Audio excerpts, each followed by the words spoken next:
Обвинителството бара притвор за 8 лица и мерки на предпазливост за 4 лица уапсени вчера како дел од истрагата против 18 поединци и 8 компании за присвојување на околу 3 милиони евра во Фудбалската федерација на Македонија. Сите 12 лица, вклучувајќи го поранешниот председател на ФФМ Илчо Ѓорѓиевски, кои беа уапсени вчера, веќе се изведени пред судијата на претходна постапка во Кривичниот суд во Скопје, каде тој треба да одлучи за барањето на обвинителството, додека 5 не се достапни за органите на прогонот. Поранешниот председател на ФФМ Мухамед Сејдини, кој е второ осомничан, веќе е во притвор за друго кривично дело и беше уапсен во април годинава.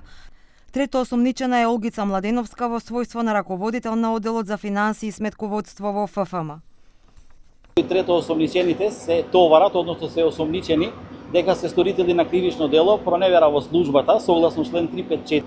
додека управителите на правните лица се теретат, односно се осомничени за помагање на делото што претходно го спомнав, како и за поедно кривично дело, перење на пари и други приноси од кривично дело. Имено, дејствијата се од 2015 година до 2019 година, со тоа што прво и второ осомничениот, како службени лица, председатели на Фудбалска федерација на Македонија,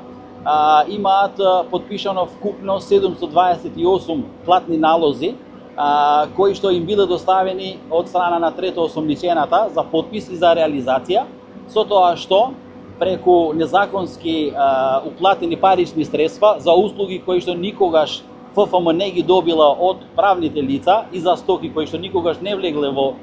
ФФМ, нанесена е штета од големи размери во висина или во износ од 180 милиони денари или околу 3 милиони евра. Обвинителот на случајот Фато Назизи од основното јавно обвинителство за гонење, организиран криминал и корупција ја оцени вчерашната акција како успешна, додавајќи дека 5 од лицата кои требало да бидат приведени не биле пронајдени во своите домови со образложение дека се во соседни држави на одмор. Значи, сите субјекти во поголемиот дел имаат соработка со Фудбалска федерација на Македонија. Меѓутоа, дел од паричните средства кои што ги имаат добиено на незаконит и противзаконит начин, ги имаат, како да ви кажам, вметнато преку Олгица, па да истите бидат реализирани, односно подпишани од страна на претпоставените, тоа е службените лица во својство на председатели на Фудбалска федерација. Обезбедивме докази во текот на предистражната постапка дека тие услуги за кои што се издадени фактури никогаш не стигнале до Фудбалска федерација на Македонија. При тоа имаме и произнесување од представникот на Фудбалска федерација како по однос на услугите и стоките, така и по однос на висината на штетата што на нив им е причинета.